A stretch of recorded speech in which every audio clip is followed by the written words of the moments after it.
Hey, how's everyone today? Welcome to Life in the Valley. I'm just gonna sharpen a few chains and show you how I do it, and maybe put in a thing of the muffler mod I did there. See what I can do. Just at home here, we're getting a blizzard there tonight. Probably 1.5 feet of snow they said coming, which is like 40 centimeters, 45 centimeters of snow. So yeah, it's gonna be fun in the bush. Tomorrow morning I gotta go and plow everything out before all Corey's doing a snow route or whatever, and yeah, get everything ready, start hauling some logs out tomorrow. But we already have about 1.5 feet of snow in the bush, so another 1.5 feet, it's gonna be pretty well up to your hips running around trying to fell stuff, so that's not too much fun. So yeah, gonna be not so good in there. I'm just at home base there. You can see the snow coming down there. We got probably about 4 inches on the ground there already, about 10 centimeters or so. Yeah. Oh well, I'm gonna start sharpening some chains and show you what I got going on. So I have one of these bench grinders. So I usually, they come stock like a chain, ground to 25 degrees. And I'm going ahead and I usually put them down to 15 and about 60 degrees the other way. I find you need a little bit powerful saw, but they eat a lot more wood. And yeah, it takes just a little bit more of a man to hold on to them. So these are all 24-inch chains. Yeah, for the Echo 7310 and the 620p there.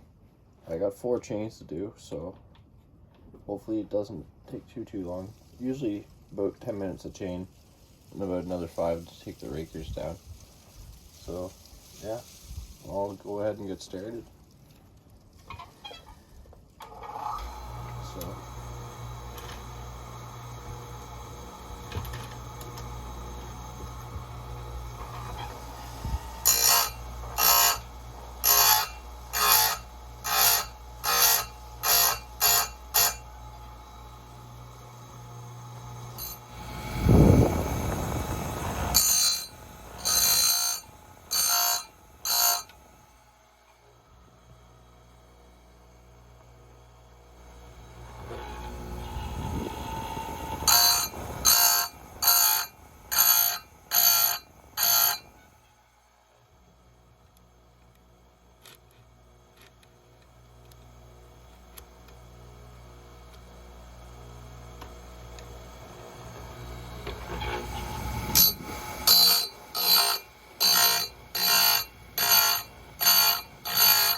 So basically, there's your stock 25-degree grind, and then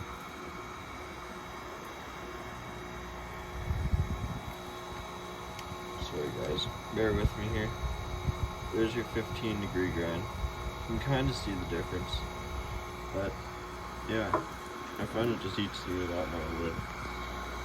But I'll show you guys. I'll keep showing you guys what I'm up to. So I got the chains all done, but holy, sure is snowing out here there now. Oh well. Off to the main shop, take the rakers down here. Show you guys how I do that. Hey everyone, over in the big shop there now. Got the 7310 device.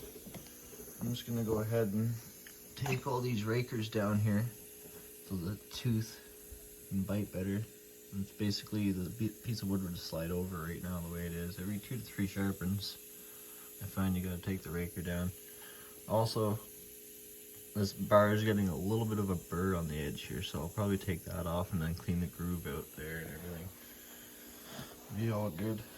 Got the 620p here as well. Muffler mod. I got to take the wire brush to it yet and put some high heat paint on it. Basically all I did is up here, I cut off the little pipe going up into the second chamber at the top here. I cut it off down as low as I could, clamped it off, welded this plate over top of here, and then put in this little tube into the second chamber, basically where it picked up before, and now it just dumps out the side here. No whole bunch of turns and all that stuff, it just straight out. Sounds pretty good, as you've seen in the videos before there, and works pretty good. So we'll go ahead and start taking these Rakers down and show you what I do there.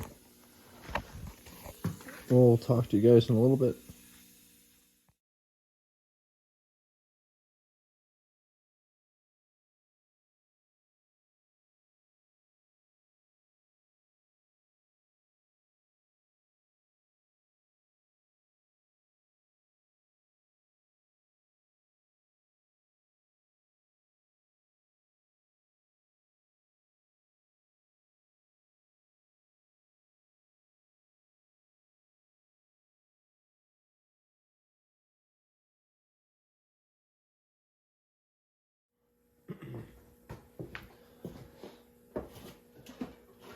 So I already did the 620p. I got 2 chains on each saw to take the Rakers down on. So I gotta swap chains here yet. See how it goes.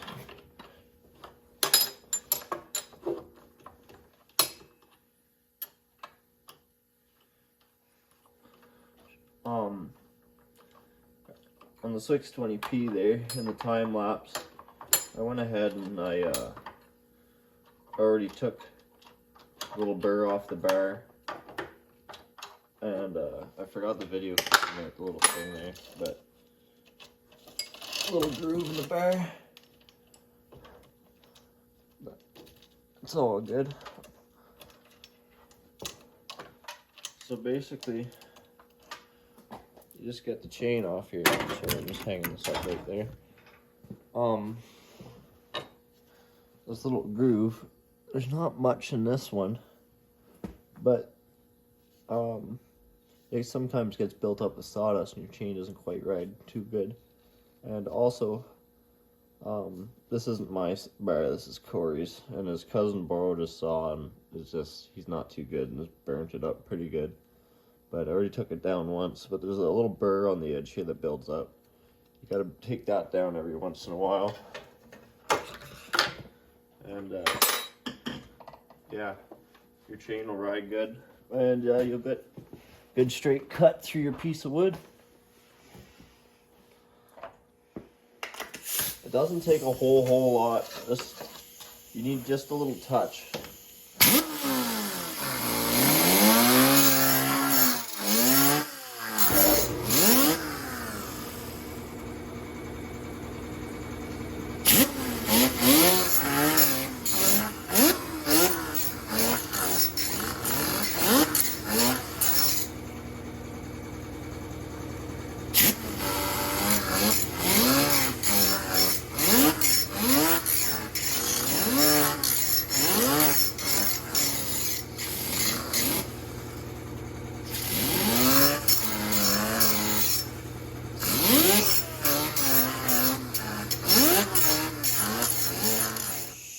Sorry about that, guys. The air compressor is pretty loud. Just gotta feel if this edge is good or not, and there doesn't seem to be any burr left to me. So we were running the bars the way you could read echo last time. So every 2 or 3 sharpens, you also want to flip your bar. It's a good idea. Just helps your bar run or wear more even on each side type of deal. So you get more of an even cut again. Cuts through the wood more evenly.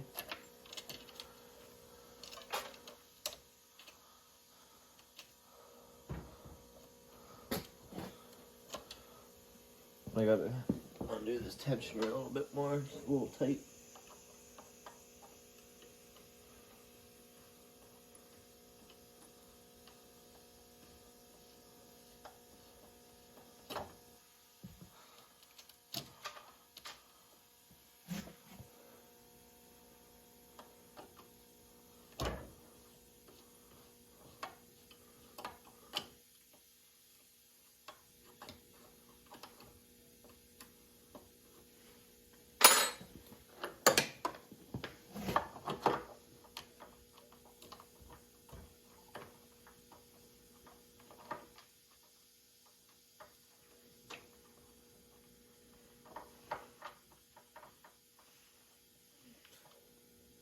Still snowing and blowing outside there. Getting 1.5 feet of snow, like I said earlier there. Gonna be wading around tomorrow. Got everything felled, it's just wading around trying to get stuff hooked up and gotta plow everything out. Hopefully it's not too icy. Those rubber tracks on the skid steer, they're not the best for that type of stuff. As soon as you spin a track on the kind of packy snow, it like turns ice and you just kind of sit there and spin. So I'm checking for when you pull on a chain, you want to see a couple links taping you, then you know it's not too tight. And you always want to get these fairly snug, not too crazy tight, but just snug enough that nothing's gonna slip on you. So yeah, I gotta go ahead and take the rakers down on this chain. So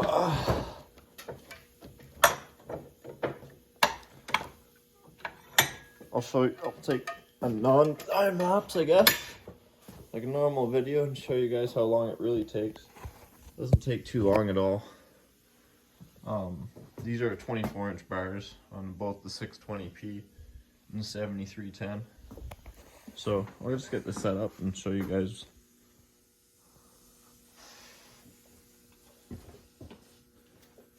So you don't need to take a whole lot off at all. Just quick little touch.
Sorry about the air compressor there, guys, again. So I wouldn't suggest like running your hand across that much like I did. I'm just kind of feeling how the rakers are, and my hands are calloused to crap. They're not gonna really get me too much, but yeah, that's how I take my rakers down. So I have the 620p left to do. It won't take me too long, but yeah, I got the old 1512 Cub Cadet in over here. I blew a hydraulic hose on it, plowing snow. So yeah, I gotta fix it up probably on the weekend. Maybe take a video of it. It's a 3-cylinder Kubota diesel and a Cub Cadet. They come original like that, but I also built one for pulling. It's a pro stock little pulling diesel tractor. It's in the 1,350 pound class and the 1,250 pound class, but it's 5,000 RPM little Kubota diesel. It does pretty well. I hope it does pretty well. Runs pretty good and stuff, and pulls pretty well around the farm here. And I have a little 129 with a 2-cylinder Yanmar I put in it. It's 14 horsepower diesel. It works really well. I've won quite a bit with it, and it's done very well. But here's the 1512. It really needs to be fixed up compared to what it used to be. I restored it once already, but it's pulled a lot of logs out of the bush and moved a lot of snow and just mowed a lot of grass. So here's the old 1512. There's my little poor man skidder I made off the little 3-point, but blew a hydraulic hose, one of those metal lines there. I gotta fix that, it's leaking. So yeah, that's that. A little plow on her, I think 42-inch wide. Yeah, good little tractor. So I don't really think you guys need to see me do the 620p. I think you guys got the gist of it. So I really hope you guys like the video. Any suggestions or anything, just comment. And don't forget to like and subscribe. We're trying to get to 1,000 subscribers before their spring, before we start doing dirt work again. So please like and subscribe, help us out a lot, and have a great night, everyone.